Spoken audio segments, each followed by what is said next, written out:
the most important thing about Bottom of a Bottle connecting with an audience was having over $1 million put behind it by a giant machine. Bingo. That's the answer. That's what we're looking for, dude. Yeah.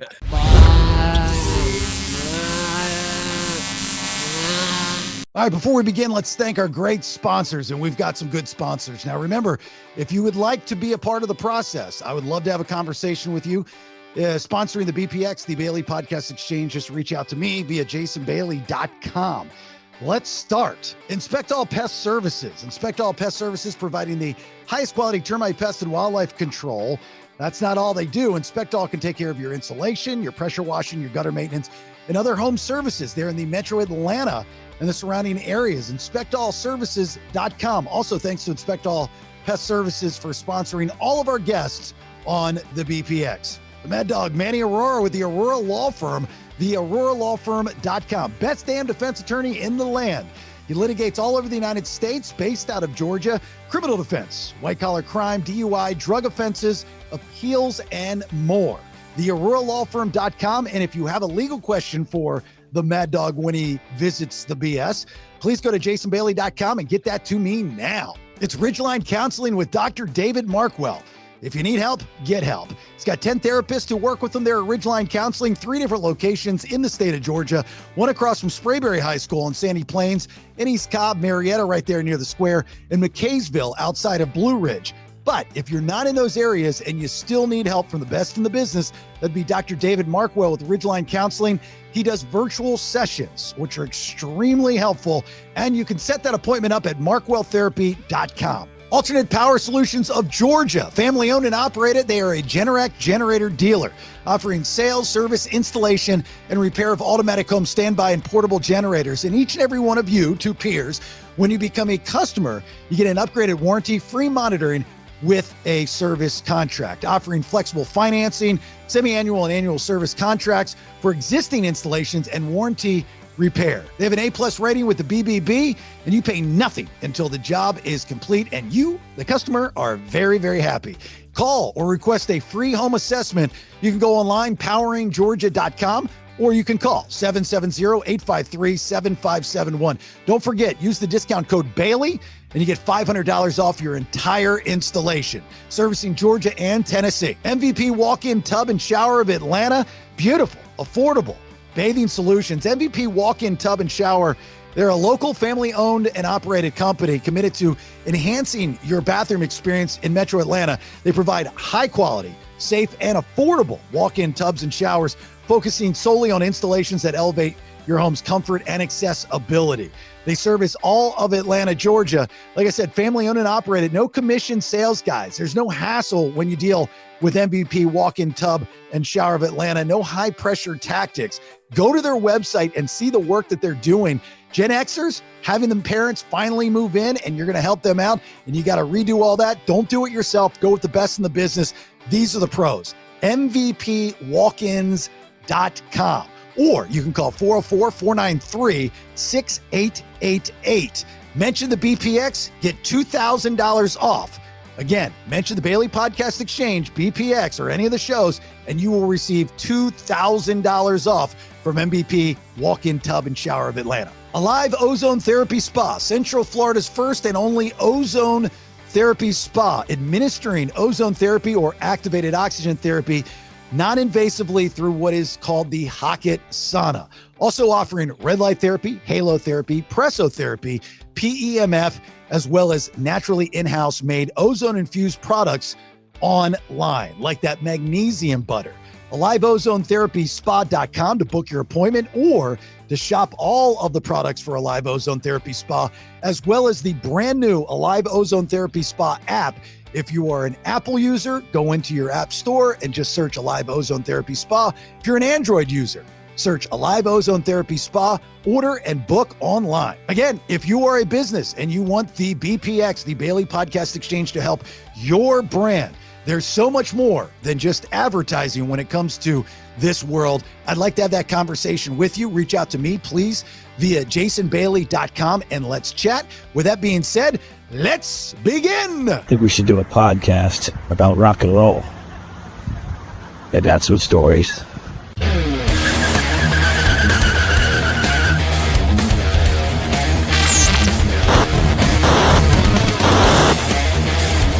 Yeah, let's do it. Welcome to the Vinyl Road Podcast. All right, there it is. It's episode 28 of the Vinyl Road Podcast. It is a show about rock and roll, life on the road, life and everything in between. Thanks for being here. This is all on the BPX. That is the Bailey Podcast Exchange. 3 different shows, 5 days a week, one feed. All of those details on jasonbailey.com, including how to sign up for the weekly newsletter, our merch for all the shows, and for our great sponsors. And if you'd like to become a sponsor, we would love to have you on board. Very easy. Again, just go to jasonbailey.com. My name is Jason Bailey. There he is, the man himself, Mr. Brad Stewart. How are you, sir? Feeling good, feeling good. How you doing? What's up? Got to find my applause button. And what's great about this show is we constantly, thanks to Brad's endless Rolodex of good buddies in the rock and roll business, we get to always have cool guests. So this week, we welcome to the Vinyl Road Podcast. He is the vocalist and guitarist. He's the man. I believe he's the last OG of Smile Empty Soul. It is Sean Danielsen. How you doing, Sean? I'm good, man. How are you guys doing? Good. Last surviving member, right? That's right. Yep. Absolutely. But no one died though, or nothing, did they? I mean, no one died. Everyone is doing all right in life. They just, life calls you away with different serious adulting things sometimes, and that happened a lot in my band. So it's just me and then my drummer John. At the moment, we're a 2-piece. How does that work? It's pretty cool. I found this pickup. We've done a lot of shows with the band Local H over the years, which is a 2-piece band, and he pulls off the vocals, the guitar, and the bass with a special guitar that I believe he kind of made. And I always thought to myself, I think I could do that, And then I had a string of bass players that just weren't quite cutting it, and none of them really stuck around for too long at a time. And after a few of those, I was like, I wonder how he's doing that. And then I stumbled into this pickup called a Little Thunder pickup. And what it does is you put it in the neck of your guitar. It isolates the lowest note of the chord that you strike on the guitar, drops it down an octave in real time to the bass range, and then sends it on its own line to a bass rig, basically. So I'm running a bass rig and a guitar rig at the same time. The bass is just following the guitar, so obviously you can't pull off some crazy walking bass line that's opposite of the guitar riff, but it works really well for if you're just trying to hold down the root. Oh shit, Brad, you might need to learn another instrument. I know. My job is in jeopardy. My life is in jeopardy at this point. I won't tell anyone, dude. I'll keep it a secret. Actually, when we were out on the last tour we did with Saliva and Austin Winkler, formerly of Hinder. Yeah, they didn't have a bass player either, and I'm like, man, is this a fucking thing? This is scary. But they actually, I think we're running it on more like a track situation where they would just play along anyway to the click, and everyone's on the click, and then the bass was just following along, already tracked on the actual the tracks that they were running and stuff. How does that make you feel, Brad, knowing that like out of all the instruments on stage, like Sean's not going, yeah, dude, I got this thing that, it puts drums in, or I got this thing that, our Yamaha recorder player is no longer needed, but it's just the bass. It's your position on stage. How does that make you feel? It hurts my feelings a little bit, but you got to do what works for you. And I mean, Sean's a pro. He's been around a long time, known him since the beginning of both our band's career, way the fuck back when, Bottom of the Bottle came out, and Leave a Whisper, and I'm pretty sure if it's working for him, it's a smart move. Hey, it's one less mouth to feed. It's fucking it's one. It's one less thing that can go wrong. It's not to minimalize what the bass instrument is. Because it's a very important instrument and an underrated instrument at times, and a cool instrument. And I wish in a perfect world, I would have a bass player. But in this day and age of rock music, and at the level of my band and the way that we roll, this just works for our scenario. It's not to diminish the instrument, and there are a lot of songs that I can't do live with this setup because it just wouldn't be the same without the bass line that is not following the guitar riff. So I really have to. It's a good thing that I have a catalog of so many songs because I can find certain songs that I can pull off live and then stick to those. This is like a redheaded stepchild of AI. Why don't we just call it FU? It's, it's like me going, Sean, I was putting together this band. I was going to manage it. I was going to fund it. And we already had a tour set up. You were the perfect fit. I've always been a fan. But you know what? Instead, I went into this AI thing, and I've got this new lead singer, and she is amazing. It's scary. I'm joking, obviously, but it's scary that, with technology now and the workarounds, even, you look at like the White Stripes and what Jack and Meg had done with just the 2-piece setup, right? And it worked for their sound. But, Smile Empty Soul was a full piece band. And then you've now, over the years, that song came out, Bottom of a Bottle, 2003. It was one of my favorite songs to play on the radio for numerous reasons. It was a good 341. It had a great intro with a soft start and then a hard hit. So as a radio personality, it was perfect, right? You would ramp right up to that hard hit into the beginning of the intro of the song. But you look at your style now versus your style then, and using this new technology, was that a huge learning curve, or was that always something that you're like, I think I could put this into my sound and my style? It was both. I could see how I could make it work, which is why I went for it. But it also was a learning curve because the pickup that I work with, I had to like learn its sensitivities and how it reacted to different things. And then I also had to create this new pedal board because I run the bass side of it through a Boss tuner as a mute. So I'm muting and unmuting the bass. You can't just sit there and have the bass on the whole time. It would sound horrible. It has to enter the song and exit the song in the appropriate times. Right. And so I'm having to mute and unmute the bass at the same time as I'm switching channels on the guitar rig. So I had to create this pedal board system where I'm hitting multiple pedals at the same time throughout each song to orchestrate the guitar, the different guitar tones and the bass entering and leaving the song. And so I kind of had to hole up in my office here at home with it for a good month and just run songs and see what I could pull off, what I couldn't pull off, and then get used to how to actually run it. So it was definitely a learning curve. It's an art form in and of itself, I would say, and it's not for everyone. But I figured it out and got it to work well enough for us. But like I said, I can't do every song, but I could do a lot of them, and it's working out pretty well. It's a lot of work. It is. It is, but like Brad said, the extra body on tour is a big deal, and especially we roll in an RV. These days, I bought an RV a long time ago for us to roll in, and so we're not in a bus with 12 bunks. We're in an RV, and the space is precious, and so the way that we roll now is so efficient, compact, and it works really well for us, but it's not necessarily for everyone.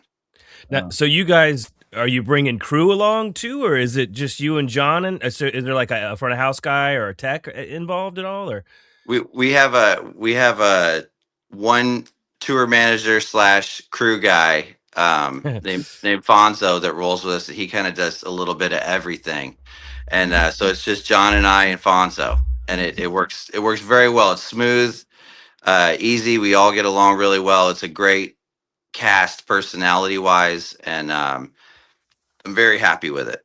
Do you have this same kind of story that, Brad and I talk about this often on this show? A lot of our guests have the same story of, the height of a band. Like you go back to the beginning of Smile Empty Soul 2003. Bottom of a Bottle was a radio hit. You guys go out on tour, you play to a lot of people, you get the name recognition, you get the brand recognition. Over the years, obviously we just talked about it's you and another dude, and of course Fonzo, because I'd love to meet Fonzo. This guy's probably amazing. But like, do you have heat with the original members, or was it organic and like they just said, hey, look, we can't do it anymore? Like a situation with Saliva, where he's just always complaining. So the original cast, our original drummer, we kind of had a falling out early on and replaced him.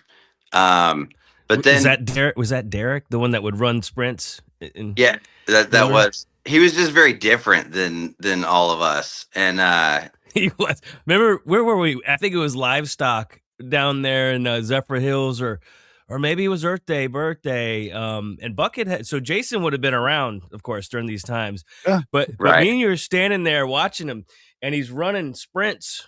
So we're back by the buses and shit. You remember this? And I think he's got his shirt off, and the guy was in good shape, no doubt. I mean, he was, but yeah, here we are. I think we're probably already drinking. I'm sure we were. Yeah. And he's out there like this cheetah going back and forth. And we're like, man, I go, that's your drummer, right? And you just start laughing. You're like, man, he's different, man, than the rest of us. Like, yeah, I see that. I could fucking see that. It's hilarious, He always had his huge turkey sandwich, and his shirt was always off, and he had his Bowflex in the trailer. And I remember we were doing a show, it was just us and you guys, Shinedown, somewhere in Jersey. Was it this Starland Ballroom, maybe? Saraville, it was. Yeah. And you guys were on stage sound checking, and he got out his Bowflex and set it up in the center of the standing room floor. I was just pumping iron while you guys are trying to sound check. And that was him. And Yeah. we were kind of way over here, and he was kind of way over there, and it just was oil and water a bit, and so we ended up losing him in 2005. But then from there, we remained the same lineup for a good decade. But then my original bass player, Ryan, he ended up, his wife got pregnant. He had kids. He had to step away.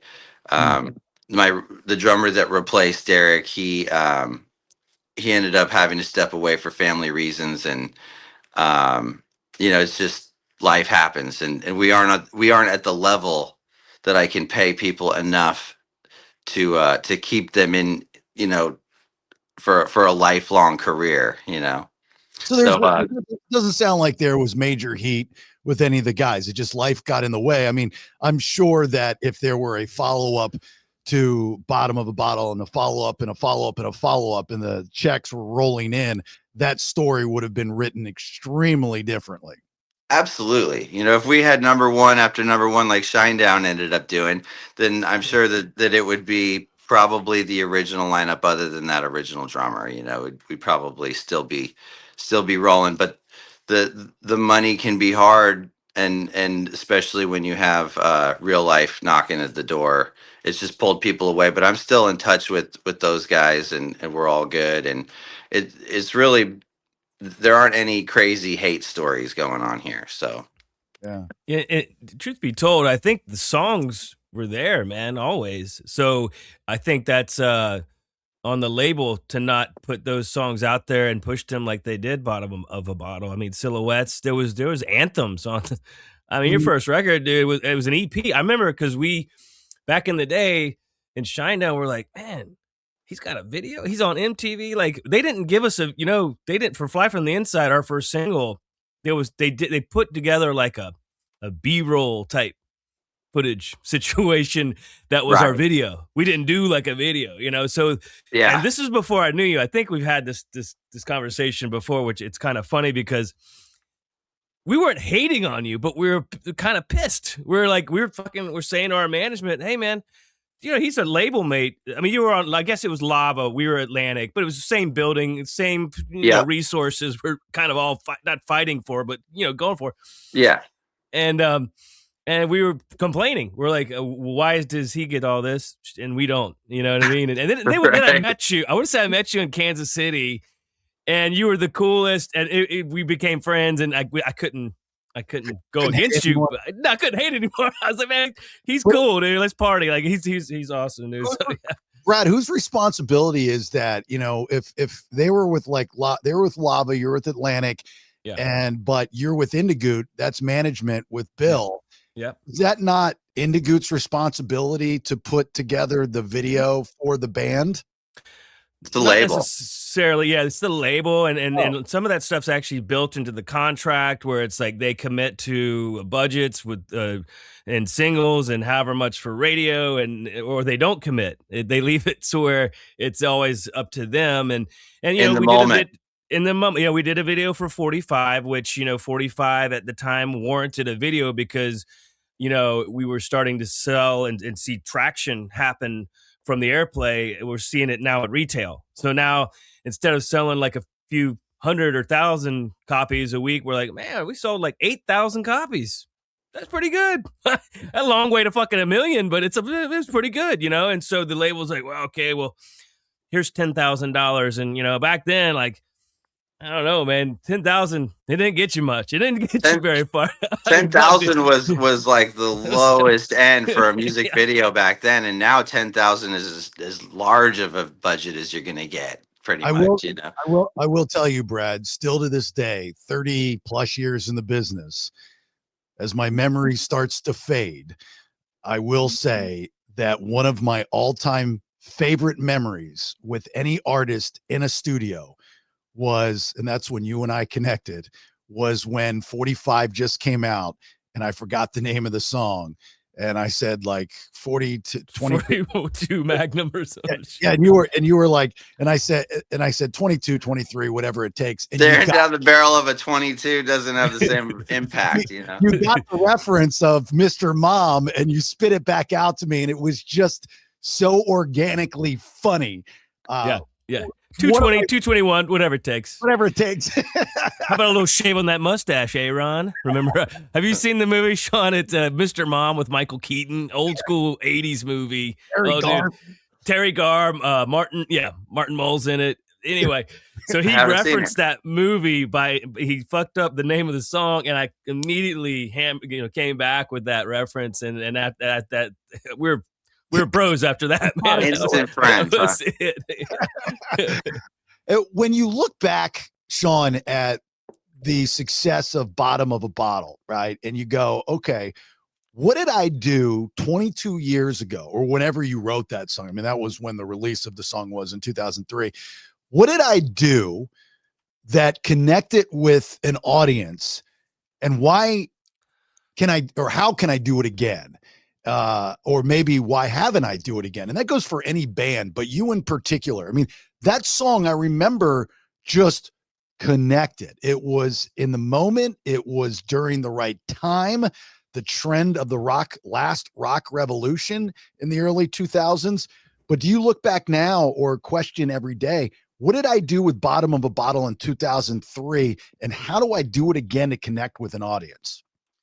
Well, I mean, I've learned since then, a lot about the music industry. Obviously, I've been doing this for 20 whatever years. And, the most important thing about Bottom of a Bottle connecting with an audience was having, over $1 million put behind it by a giant machine. Bingo. That's the answer. That's what we're looking for, dude. Yeah. Right. The bottom line is there are so many songs that could be hit songs that are not hit songs because they don't have the full force of the machine behind it. And there are so many songs that suck ass that become gigantic hit songs because they do have the force of the machine behind it. So yeah, I agree with you that there are songs that just naturally connect with people, but they will never get a chance to if they don't have that kind of push. I mean, it took so much work positioning that record beforehand to get it into a place where we were with the right label that was going to spend the money on it and promote it the right way.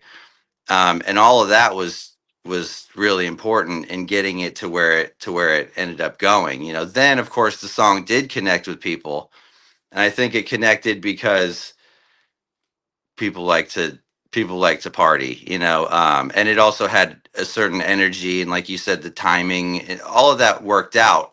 But I do think the single most important aspect is money. It's like being a good quarterback on a poorly coached football team, right? Or vice versa. Right? Yeah, I mean, you know, it is the song to an extent, but there's just so much around that that has to come together, you know. And money is just the number one factor, if you So ask me.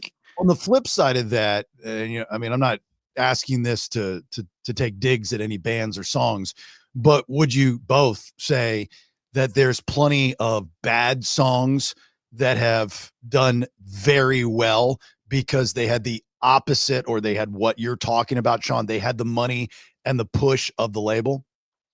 Turn on the radio right now. Is there shit on the? I mean, if you think about it, it's even worse in the pop world, right? I mean, name me like, okay, 2 J-Lo songs. You can't fucking do it because those songs are awful. But they had so much money behind them, they took them to #1 on fucking. But seriously, can you name? And I know you may not be J-Lo fans, but I'm just saying, and not a dig on her, but kind of a dig on her. You know what I mean? Like she's a fucking dancer, dude. I mean, whatever. Yeah. She's a good host of a TV show, whatever. But I'm just saying, perfect example of they bought it up the chart and they got it to a certain area, and then as that one was coming down, they bought the next one up the chart and then back down, and then that's how that shit works, man. And what do you mean by that? What do you mean by buying it up the chart? Well, come on, man. So you know what that means, bro. You've been in radio for how long? I want you to. Well, see, I want you to explain it from the artist standpoint. You know what I mean? I mean, I gotcha. I got you right here. Sean, so it's illegal for the record company to pay the radio station to play the song, which is why, as you know, radio stations have their independent promotions people. So the record company goes to the radio station and says, "Hey, I want you to add this song," and they say, "Go see Chuck, you know, our independent guy or whatever," and then the radio station goes to see Chuck, and he's there with his hand out. Then the radio station puts the money in his hand, and then he goes back to the station and says, "Okay, we got the money. Add the single." Yeah, and that is how it works, and it costs a lot of money to go to radio with a legitimate radio campaign. And if you don't have that money, it's very, you know, there are bands that have made enough of an impact at radio that they don't have to play that game anymore. It's just an automatic ad. But when you're not at that top tier level, you got to play that game, and it's going to cost you, you know, hundreds of thousands of dollars to properly push one song. Yeah, so it's called payola, just to let payola, but there's also other ways. All right, riddle me this. Well, it's kind of funny because, you know, the station needs a new Hummer. That's right. We could use a new Hummer, or, you know, the program director's kid's about to hit college. Maybe y'all could, you know. Well, or the band is worth $10,000, but they'll do your radio show there you go for $5,000. Yeah, and the other $5,000 sort of slides into the whole thing. Oh, and if you add our song, then our other band on the label, they need some more love in the overnights to get them to top 10. All this shit. Yes. So then you're positioning bands and leveraging bands, right? You know, come on, man. You know how this shit works, bro. The joke back in the 90s when radio stations had music directors, MDs, was if they were wearing a new pair of sneakers, that's when you knew a new song was coming on the air. And, you know, tongue-in-cheek joke, but there was a lot of truth to that. I mean, you would like, dude, he's really wearing new sneakers again. And oh my God, there's a new song in the playlist. Like, that's crazy. Yeah, imagine Yeah. that. Huh, that's insane. Nice Ferrari out there, or whatever. Like, yeah, I don't know, man. And it happens in rounds too, because round one is that your label pays the station for the ad. But then as the song's kind of starting to work its way up and you need that station to increase plays strategically, you go back to them and then they say, oh yeah, you need more plays. Okay. And so then there's round two, and then That's you right. get a little nudge up in the plays, and so it's just a game of money. And this is going back to what I just said. Um, you know, if you're a band like us now, like you said, like how do I create another song that's going to connect in that way? I feel like I have written plenty of other songs that had the potential to connect on that level. But without that money behind it, I mean, we're a completely independent band. I fund this band from the money that I bring in with this band. So I don't have the money to do that. And there's not a single chance in hell that I'm taking a song up the radio charts on my own because I don't have that kind of money, Oh, and resources too, and people positioned in different regions of the country that can, as you're popping in to do the machine shop, they're like, oh, the Banana needs you to come by and do a song or two, and if you do it, The Banana. the Banana, Well- that was the station up there. I think it's still there. If you do it, then you're gonna get more spins and the songs, and then because you're at a certain level, and as you're touring around the country, that can be set up in positions and money and indies. We call them independent promoters. That's And right. indies in those regions can work those angles too, and all those resources, all that plays into the song becoming a hit song, right? And if Yeah. you're going against bands that have those resources, good luck if you do not, because Right. those I mean, Jason, do like, okay, you know what it takes to get a song to top 5, let alone top 3 or to even number 1? I mean, you've been in radio a long time and you were a personality, but some of that greasy dirtiness you had to have known, like, I mean, that's happening under your nose, right? I mean, I was never like confronted with a label or anything like that.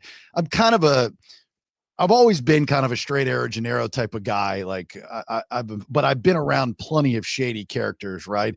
I've seen it with my own 2 eyes. I mean, it was funny when I was in California, station I was at, the guy I was working for was really in bed with the Hardy camp. And, and nothing personal against Hardy, and the song was okay, but he laid out this, I mean, lifelong plan for this guy on the radio. Like, I mean, it was like, I'd never seen or heard of anything like that before. We went to a venue and we went and saw him perform, and I'm talking to the label guy, and, a couple things that he said, I was just like, huh. And the guy I was working with was as shady could be. And I learned that over time. I know that it exists. I know that it'll always exist. That's why I got in trouble a lot of times, because I would throw, different tracks on from bands that I liked. I was like, dude, we always Can't do that. Oh yeah, we always go back to Shinedown, and I'm always going to be a better version guy. I love that song, love everything there is to love about that song. Was not part of the plan. Nope. Was not part of the plan. When I was doing Top 40 radio, I did a Saturday night show, and I'd always throw in Biscuit and Faith.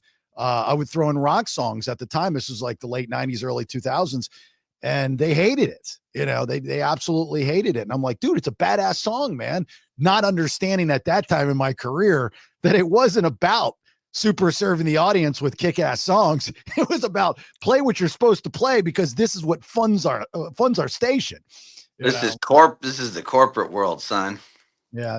Did you see, it was a viral video. I don't know how viral it went, but Zach Brown from the Zach Brown Band, which, I mean, he's a Atlanta guy, played the bars, worked his way up, superstardom, next level artist, extremely talented. Guys in his band, Hop, bless his heart, just came down with ALS, but great guy. He was just doing an interview on a podcast, and he like tore into radio, which surprised me because radio had always been really good to him. But he said, if you want to make it in the music business, you have to kiss ass. Like if you're not, yes, sir, I will go in, get up at 5 a.m., go to a radio station, play a song. You aren't making it in the music business. Is there truth to that? Absolutely. Yeah. I think In the there beginning, used to be. used There to, and in the be. beginning, for sure, of your career. Yeah. I mean, Brent and Shinedown never said no to anything. Like I'm like, dude, like sometimes there's 2 or 3 stations a day. But our manager, and there's still manager, was one of the biggest independent promoters out there. So here you have a guy that's not only managing bands, he's also dealing with the label and their budgets for getting those songs spun at the radio station. So, and also leveraging other bands. And I mean, he's a very powerful man, and he got a lot of band. You go to his office down there up in Manhattan on 23rd Street, and he's got the Creed Diamond records. And, he's got, it's almost every band you'd ever heard of in rock music and even in pop. He's got their platinum plaques because he had something to do with those hits being played on that you heard, you know what I'm saying? So I don't know, man. It's tough. It's the in those days that was the game, but nowadays it seems more like What's not happening now? ma- It's not, no. There's no morning show. Yeah, making it in music now consists of you figuring out social media on your own enough to develop your own following, and then a label just comes and attaches themselves to you. It's totally That's right. different now, but Yep. but we are talking about the old world here, Yeah, well, Right. now, the disadvantage that you have now is radio has taken away its personalities. So it's like we don't want you to talk. I mean, one of my biggest pet peeves in the radio business is when I'll turn on a radio station, usually over a weekend or a holiday, and it's shut up and rock. Like, so essentially what you're saying is the people that we hire to be the superstars of this radio station, we've told them to shut up because they're not important. Like that just blows me away that you present it like that, and it offends me. And I don't get offended very often, but there's no place for you guys to go in radio. Like there's no morning show that's doing 20-minute segments, very few that are doing 20-minute segments anymore. It's you do. And same with me, dude.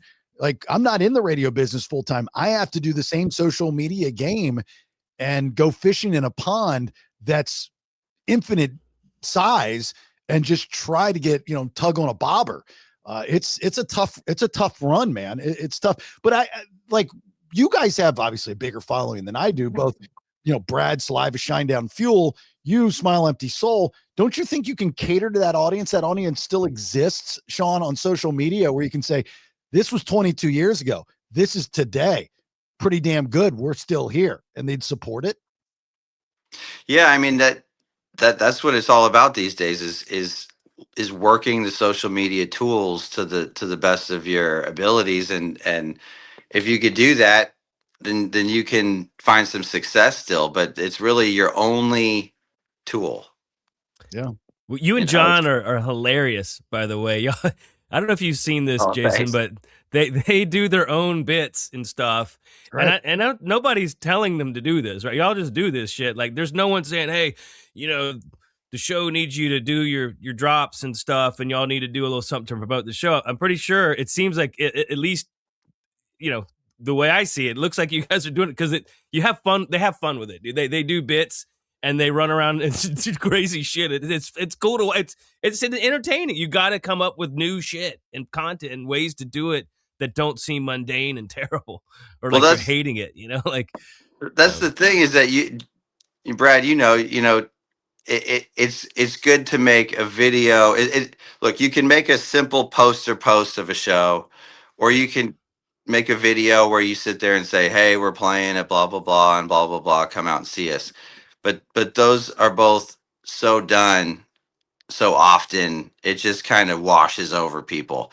So we started doing these more kind of goofy little bits to promote the shows, and I mean, it just people really like it, and so it stands out to people in a way that makes them view it, share it, and it spreads further. It gets us further, and so our strategy is we've been making these almost comedy bit videos to promote the show, and then putting our own money behind it, or Smile money behind it on Facebook and Instagram to promote those to more people than just follow us. And that seems to be like a decent approach for us. Everybody's got to figure out how to work those social media tools in their own way to the best of their abilities, but this seems to be working for us, so we'll probably keep doing it. You think you missed the boat a little bit? I mean, you both you guys are part of, same with me, us as Gen Xers, we kind of grew up with that style of like, I don't want a picture, don't take a picture, and then when social media, comes into play, and both of you guys, social media was the pioneering of social media as far as just post MySpace into the Facebook days. And then now it's just gotten crazy. Were you guys able to accept that, adapt to it, embrace that? Or do you think you missed the boat a little bit with branding yourself for decades because you just kind of fought the system a little bit? You want to take it, Brad? You go first. Okay. I mean, I never liked it, dude. I still don't. I mean, there's parts of it I can deal with, but I don't know, man. When we were coming up, we had something called a publicist, and the publicist directed the band and guided you through the media and promotion of your band, right? But it wasn't you quarterbacking the thing. You had someone that had resources and had ins at, in different outlets, on Conan O'Brien or whatever, Craig Ferguson, or maybe it was Vanity Fair, it was Rolling Stone, whatever it was. There was interview, things were set up, and it made sense. It wasn't so just kind of homemade and homegrown. I don't know. And coming out of that, then now there's MySpace, and there's bands that are promoting themselves, and they're becoming stars on MySpace, and I'm like, who the fuck are these people? Hollywood Undead. I mean, and you know what I mean? Like, I don't know. You can't make it through MySpace. I mean, you whippersnappers with this MySpace. I don't know. I just was like, I felt like there should have always been a separation between the band and having access to the band. Like the old Led Zeppelin days, man. You had to get through Peter Grant to get to the band. You know what I'm talking about? The big wrestler that was their manager. Yeah, you don't fuck with Led Zeppelin until I've seen the doc. It's awesome. Yes, it's fucking great, right? So I don't know. Call me old school, but okay, Sean, your turn. Dude, I'm the same way, man. I hated social media. I tried my best to avoid it and hope that it went away. And it's only more recently that I've just been like, fuck, dude, this is the only tool I've got. I better do it. And I still don't like it. And it's just so much of the world now that you can't ignore it. And so it is what it is. You got to play the game to the best of your ability if you want to reap the benefits. Which is a problem in itself too for our generation, because now we're being told what to do. We're being forced to do something. The younger generation has not got a problem with being a follower. No offense. I mean, literally social media, you follow people. I mean, that's what you do. Right. I mean, it's not a leading type of mentality. It is a following communal mentality. I don't disagree with either one of you. I know that Brad knows me, and I'm very heavy on social media for the same reason, Sean, that you were just saying. I have to be. I've got choice. Yeah. I've got to talk to my audience and cater to them and give them content. I also have become accustomed. I have no problem, doing the, talking to the camera type of stuff and doing the little funny, goofy things. But I fought it for a very long time. I was like, I don't want to, like, my first marriage kind of started to end because she got on MySpace. I was like, why do you need to talk to somebody that you haven't spoken to in 10 years? That doesn't make any sense. It still, to me, doesn't make any sense, but we've got no choice, especially in this business. Plus, some of those relationships and some of those people have been sort of weeded out of your life for a reason. Yeah. Now they can come find your ass. You know what I mean? There's a reason why some of those people aren't in your life anymore. And now, though, with that, there's access, or there's a way to where they can get back I mean, sometimes I'm kind of like, fuck.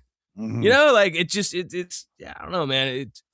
I've always struggled with it. And same, so Jason will be like, dude, you need to get in there and get in the front of the camera and tell them about the podcast and this and that and the other. And man, I still have an issue with that part of it because it just feels forced and put on, and it's not. I feel like still there has to be some mystery, and there also, if it's good, I still feel like people will organically find out and get it, and yes, you have to promote it, of course, on a certain level, but I don't know, man. I don't know. I just wish it was someone else promoting it besides me.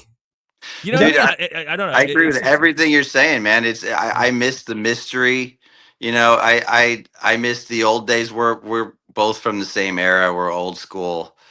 Seems like all three of us are. But at the end of the day, these kids don't give a fuck about mystery. They don't want mystery. They want No, they want to no. they want to see you on the same level as them. And Yeah, it's true. and I just gave up at a certain point and said, this is my only tool to better my career. So I'm going to play the game, even though I don't like it. Yeah. Well, we've also, Brad, back to what you were saying, you've been programmed to be that. I mean, that's what I mean, it's very difficult to, at this point, especially in your career and the success that you've had, is to like say, oh, I'm changing everything and going against everything. You know what I mean? I get it. I'm still going to keep on you about it, but I get it. I mean, but even like in the 90s, dude, like, Tool comes out and it's like, man, there's not even pictures of them really on the record. I mean, who are these motherfuckers? And maybe because are they human? Are they right, dude? And if you listen to those records, I mean, they're pumping like helium into the room when Danny Carey's playing the fucking drums to thin the air. I mean, they're doing shit that people. I mean, and if you listen back to those records, they sound incredible, and they still hold up. But you couldn't go and hit up Maynard on Facebook. Hey man, fuck it, fuck with him on Facebook or whatever, or on, maybe. And I remember when they came out somewhat recently, and they were a bit more accessible, but they were still trying to keep the mystery. Mm-hmm. But the mystery was gone when they did that. It was gone, and it wasn't as compelling. Now you have bands like Sleep Token, where there's the one guy, what's his name? One or what's his name? Fuck. And then there's two, and they're actually numbers, and they wear masks. Now, they're doing it in a cool way, I think, going back to the way Tool kind of originally did it. Are you familiar with this? No, I'm not. They don't disclose their identities. They're not. You don't see their faces in the videos. None of that shit. They're all. They're doing it in a cool way. I feel like. I mean, and people are buying the shit out of their record, and because they make great music too to back it up. Here's one for you. When misinformation was cool, because then you would actually question, like somebody would say, "Dude, no, the Hootie and the Blowfish guy is white." Like, no, he's not even on the album. Like, he sounds like a white guy. But you would have that debate. One person would take one side and the other person would take another side. But it was kind of one of those cool things to be misinformed. So it's all word of mouth. Like, you couldn't go to your phone and Google the actual facts and have a picture and a video show up, right? And then you'd find out 2 months later and go, oh shit, I was wrong. Go back to Bill and go, Bill, remember that argument we were having 2 months ago? You were right. That Hootie guy's black. You know what I mean? It wasn't so confrontational. It was kind of educational, informative, but it was like a game within a game of life. Those little things of being misinformed and have misinformation was not a horrible thing. You know what I mean? It was part of life because you didn't know. Or learning the lyrics. I would open up the jewel cases, pull out the liner notes, and I would learn lyrics because I always wanted to know the lyrics to every song. That was cool. Man, that was, to me, cool. Those things don't exist anymore, and there's a generation that will never understand it, ever. The new generation doesn't give a shit about any of that. They just don't. It's just different, and it sucks the way that things have changed. I can't stand it, but it's just, you can't expect things to stay the same forever. You really can't, man. There is hope, though. I was in my car, I guess it was yesterday, and there's a couple kids on the corner. And one of them had like a Guns N' Roses shirt. One of them had a Slayer shirt. They're like 11. I mean, I'm like, hell yeah, dude. Like these kids are going to be rockers. It's just one of those things. And then even seeing kids buying vinyl records, I'm going, huh, they're buying vinyl, dude. And vinyl had a resurgence. And so you went from having, of course, media that you could hold and look at into having streaming down the line. And now they want a big giant record again. And my kids don't even have a record player, but they still want to buy the record. They think it's cool. And I'm like, Yeah. fuck, that's awesome, dude. I love that. Like, I'm like, don't you need a turntable for the record that you just bought? They don't know. They want the physical thing to hold on to, My There, son is there are some positives. Yeah. There are some Yeah. positive things happening and I feel like there is a rock resurgence happening among late teen, early 20s kids. And I'm starting to see it at our shows, and it's and in the sizes of t-shirts that I sell out of first. It's new and interesting. I just produced this kid Mason Scavello. He's 18. I just produced a 3-song EP for him. I mean, he is grunge. Um, these Nice. these kids, these young kids that are coming up right now are discovering rock music, and they're discovering vinyl, and they're discovering some throwback aspects that I'm pretty happy about. I hope it continues to go in that direction. That's a great song. You should go and write it, Sean. You just need a hook and really nothing else, because music right now is consumed in 3 to 5 seconds on TikTok. So you should, that would be a Smile Empty Soul thing to do, to write a song pretty much talking to the generation of how they don't appreciate what a song is, but be able to do it and be like, you don't need more than 5 words. So here they are, blah, blah, blah, blah, blah, blah. Just repeat the shit out of it, just for a TikTok song. Cause like, that's the other part of the game, is to do something, and you guys have the platform to do that, is to do something kind of controversial, poking the bear a little bit without being controversial and poking the bear, but letting your audience figure it out, and then polarizing. I always say the strongest unity is the polarization of one side. So, to polarize that one side that gets it, the other side not getting it, but enjoying it, and you play that game between the two, that's a hit. That's a marketing right there. That's viral. There we go. Yeah. I think it could go that way, or like, again, back to the Sleep Token thing, is they're not playing that game. They're doing it the way they're doing it, and people are they get it, because it's coming from a place where they're not having to do TikTok bullshit, right? So their songs are 7-8 minutes. It's like the old Metallica songs. They had like 100 riffs, as many riffs as they could cram into one song, but they were badass songs, right? I mean, but they're not playing the game that way, and by not playing the game, people are they're gravitating to it. And have you look up their latest performances, bro? Look up their latest performances, man. It's impressive, dude. It's like Gojira and shit like that. I mean, but those guys they're playing the game. They're just playing it differently. They're playing it their own way, though. I mean, Well, you know what game they are playing? Somebody's pumping money behind them. This goes back to what I said earlier, the very beginning of this, is that somebody is supporting them financially with lots and lots of money. And that's usually the theme when you look at anything that's being ultra successful at the moment, but I do appreciate those aspects about them that you're mentioning, the mystery of it all, and the old schoolness of some of that. I like all that. I appreciate all that. But you do need that bank behind you. Everything's about the gimmick. Everything is wrestling, right? I look at life as wrestling and storylines. You have to have a storyline. Like I think Brad, you and I had this conversation when the Josie stuff started. Like, I know what the guy's doing. Do I think that he believes 100%? He's angry and stuff? No, I don't. But it's marketing, and it goes viral, and he's polarizing an audience to create unity. It's a smart play, right? That's why I think what like the diss tracks back and forth, I wish it would have gotten more traction for both of you guys. I don't know. Maybe it did, maybe it didn't. But like the Sleep Token stuff, it's a gimmick. It's a gimmick. They know what they're doing.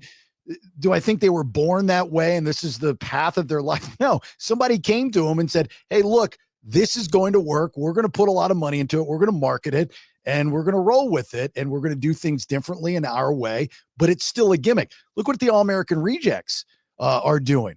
That's a brilliant gimmick. Hey, we're going to go to colleges, go back to the beginning, and we're just going to play our hit song. And we're going to do it for free, which I don't think they do. I'm sure it's sponsored. And we're going to make it go viral. It's a gimmick. You got to have a gimmick. Everybody's got to have a gimmick. You just got to find out what it is, and hopefully it hits. I don't know. Find a gimmick, Sean. A gimmick and an investor. Yeah, a gimmick. Well, the investor will come after the gimmick hits. Right, Sean? Got to have right. the investment. You got to have the investor. the gimmick investor combo is a good thing, though. You get in front of people with the investor's money, and then the gimmick hooks them in. There you go. That's you right. go. That's What right. would you categorize, Sean, as Smile Empty Soul? Would you categorize as emo, pop punk, straight up rock in your face? I mean, like if you were to kind of put it in the formatic genre, what would you put it under? I mean, I just consider us hard rock or grunge. Definitely that grunge, that attitude is there, man. And that's one thing you never strayed from. And I respect the ever living hell out of you stayed true to the sound and you stayed in your wheelhouse. You didn't go try to make TikTok video or TikTok hooks. You always had a level of your storytelling and like Nowhere Kids and it's from way back then, like and Silhouettes. I think and onto the newer stuff you're putting out. I mean, it sounds like Smile Empty Soul, dude, and it's kind of Seether's kind of the same way. They never really took left or had someone talk them into some weird shit or how they're supposed to make their music and their songs. It sounds like fucking Seether when they hear a Seether song. It's just how it is. It's how you do it too, and I respect that, man. It's cool, Yeah, we've just stayed true to. I mean, I write the songs I write, and then I produce our music myself too, and I do it the way I do it, and it just is what it is. I'm not trying to be anything I'm not, and we're just trying to continue on and be ourselves, be authentic. So we have to bring this up because I knew nothing about this. The relationship between you two. We talked about when you guys first met back in the day, but you guys were actually in a band together for a minute, correct? Well, World Fire Brigade, so he was doing a project with Brett Scallions, produced by Eddie Wool, called World Fire Brigade. Is this what you're referring to? Yeah. It's got to be, yeah. It could have been. It's the thing that could have been. The thing that could have been. I want to say Scallions may have played the bass on the records because Scallions can play the bass. He would play his P bass. I think he played with a pick. But there was talk of if that project would have may have got like an investor. Yes, we could have may have done something with it, but I mean, maybe you. I could have been the bassist. So it was one of those things where everyone had different bands. It was great songs that were recorded. Okay, now what to do with it without a push? At that point, you would need something. No one's gonna. Right? I mean, what do you think, Sean? I mean. Yeah, so I made this record with Brett Scallions and Eddie Wool. We us three played the instruments other than we brought Ken Shock in to play the drums, the old Candiria drummer. Monster, and, dude. Yes. Yeah, Ken is fucking so good. Awesome drummer, awesome human being. Love him. A lot of fun. And so we made this record and we're like, what do we do? And the plan at one point was get a deal somewhere and launch the record and take it on the road. And I think we had even spoken with Brad about possibly playing bass as we launched this thing. And so it is the band that could have been in that sense. But what ended up happening was we signed a record deal with this new label that was an offshoot of E1, which E1 is like one of the biggest independent record companies out there. So they had this label under their umbrella called Frostbite Media that had just launched. We signed a deal with them, they flopped the record out with nothing behind it and then folded like instantly. And so it was basically the worst possible luck you could ever have. And you know, between me being busy, Brett being busy, Eddie being busy, the amount of time and energy that we sunk into that, and to have it just go like that, we haven't done anything with it since, because it's just we don't. I don't think we can. You know, it takes too much to get it going, and that was too heartbreaking of a way to release that record. So that record is out there, if anybody wants to check it out. But it got just zero push, and we never played a show. Okay, so the songs are available for people to hear, but it Yeah. just never got a push, so it just kind of sunk to the bottom of the pool. And I was under the impression, Brad, you were in that band for a minute. No, again, I was in Fuel, but I think it was kind of happening as we were doing Fuel, and the, you know, when like when Sean was off the road, and Brett and Eddie. You know, so Eddie has produced a lot of records. He does a lot of stuff for television. Hell of a producer, awesome. He's down there in Van Nuys, and he works out of his house, makes great records. He actually produced the Puppet Strings record that we did with Fuel, released in 2014. He did a couple Smile Empty Soul records too, right? He still mixes and masters my records. He produced he produced a handful of Smile records. He produced a couple of my solo records, and then to this day now I produce Smile records, and he mixes and masters them. So I've worked on, I mean, at least over 10 records with him in some capacity. He's a great dude and very talented. And what about Jack? Jack, yeah. Jackalope. Yes, the Jackalope. That's right. The first record, I tell this story often when I get the opportunity. The first record I made with Eddie Wool was our 2009 album Consciousness. And I met Eddie in 2008. We started talking about making this record. Started tracking it, and we did the drums, you know, at these killer studios, with great drum rooms, and then we would bring those drum tracks back to his place, and then, you know, start laying down the guitar, bass, vocals. And I mean, his kid was like maybe 1.5 or 2 when we were making this record, and we'd be having to babysit him as we're making the record, because Eddie's wife was a very successful makeup artist, and she'd be on site, you know, doing makeup or whatever. So we're trying to make this record while babysitting a 2-year-old, and I'm like literally tracking guitar and having to like fight this kid off with my foot, Yes. you know, as he's trying to like attack me as I'm playing the guitar. And and so that definitely a lot of good times over at Eddie's house. And I actually just saw him last month out in LA. We played the Whiskey and he came out. That's great. Which his kid like flies helicopters now or some shit. But back then it was full contact. You're like, fuck, here he comes. I'm almost done with my part and shit. Like, fuck, someone block him. Because when we did it, he was a little older, but he was still fucking crazy, dude. Just out of his, you know. And then the whole day there would be these new handlers every day, almost on the hour, coming by to watch Jack, so we could get the record done, right? So I'm like, who the fuck is that? They're like, oh, he's there for Jack. Oh, okay, cool, whatever. And then that person would leave, and then here's someone else. Who the fuck is that? It kept happening all fucking day, every day. And then, like I said, the kid, he was awesome, kid. But it was he should get some kind of production credit on that shit. he was an inspiration for sure, dude. Like, we always gave him studio manager credits on our records.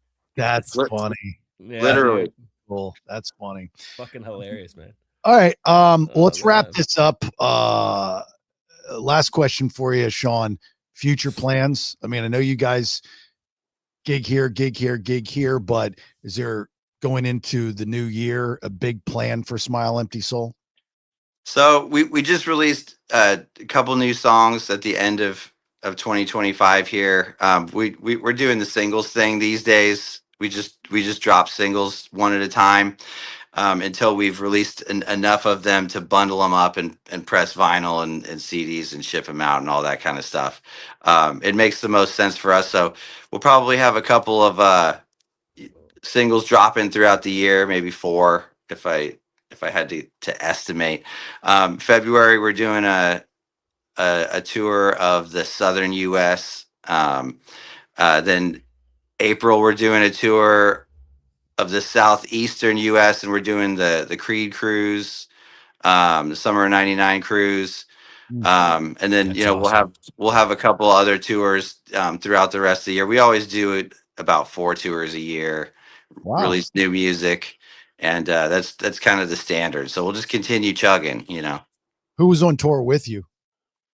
In the February run, Just in general, yeah, any of the runs. I mean, name any It- band that you got locked down already? it varies, and February it's looking like it's going to be us in earshot.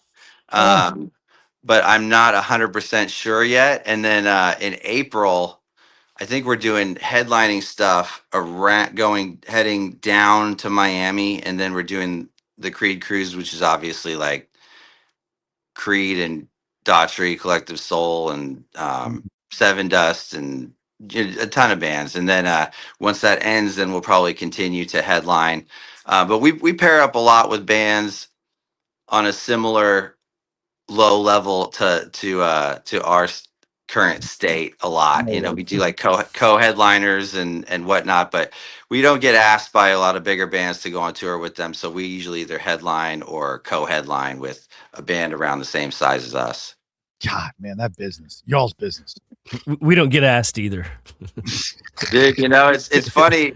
It's funny. I look at the list of bands that have opened for us that just later on went, psh, you know, and I'm like, you know, I must have pissed all of these people off because none of them are ever extending a helping hand, you know.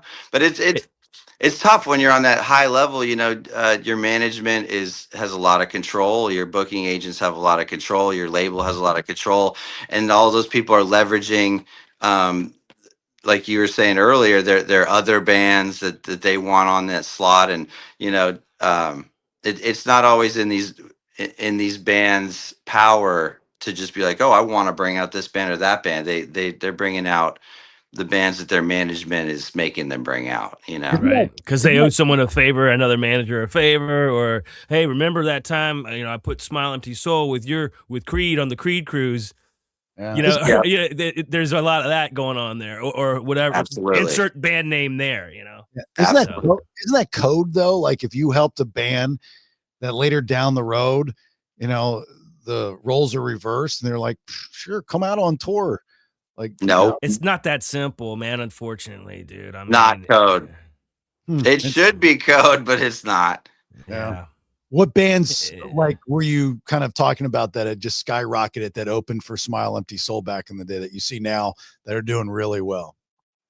3 Days Grace, Flyleaf, Crossfade. I mean, there's so many bands that opened for us back in the very beginning that just ended up way bigger than us. You know, it's too many to even list. And Hailstorm, you know, we took them out when they were like little kids touring in an RV with their parents, and Beth and was it Roger Hale? Yeah, I remember Shinedown took him out too, way Yeah. back. You know, I was going to mention Hailstorm, and then Yeah. they won a Grammy, and it's like, Yeah. wow, it's incredible. You know.